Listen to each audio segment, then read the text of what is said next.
నమస్తే అన్న, అందరికీ నమస్కారం. కువైట్లోని ప్రవాసులకు కువైట్ ప్రభుత్వం శుభవార్త చెప్పింది.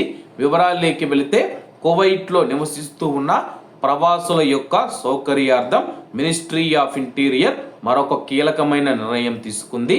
రెసిడెన్సీ అఫైర్స్ మరియు ఇన్ఫర్మేషన్ సిస్టమ్ విభాగాలు సంయుక్తంగా సాహిల్ మొబైల్ యాప్లో కొత్త సేవను అందుబాటులోకి తెచ్చాయి.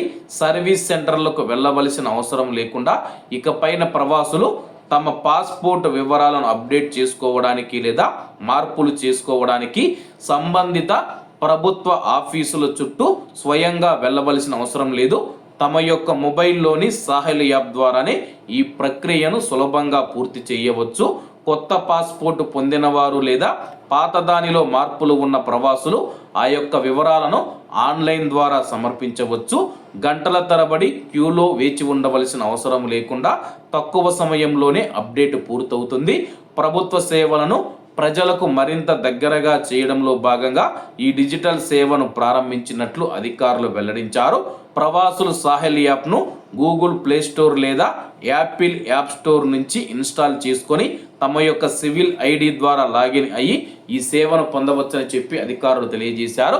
ప్రస్తుతం కువైట్లో ఉన్న మన భారతీయులు ఎవరైతే ఉన్నారో, మీరు పాస్పోర్ట్ రెన్యువల్ చేసుకున్నా కానీ, లేకపోతే మీ యొక్క పాస్పోర్టుకు సంబంధించి ఏవైనా మార్పులు కానీ, లేకపోతే మీ యొక్క వివరాలు అప్డేట్ చేసుకోవాలంటే కార్యాలయాల చుట్టూ తిరగకుండా ఆఫీసుల దగ్గరికి వెళ్ళి క్యూ లైన్లో వేచి ఉండవలసిన అవసరం లేకుండా కువైట్లోని ప్రవాసుల కోసం మినిస్ట్రీ ఆఫ్ ఇంటీరియర్ మనం చూసుకుంటే సాహిల్ యాప్లో కొత్త సేవను అందుబాటులోకి తీసుకుని వచ్చింది.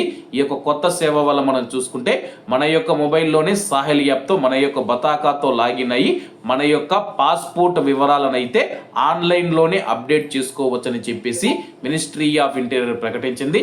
రాబోయే రోజుల్లో మరిన్ని సేవలను సాహిల్ యాప్లో తీసుకుని వస్తామని చెప్పేసి అధికారులు తెలియజేశారు.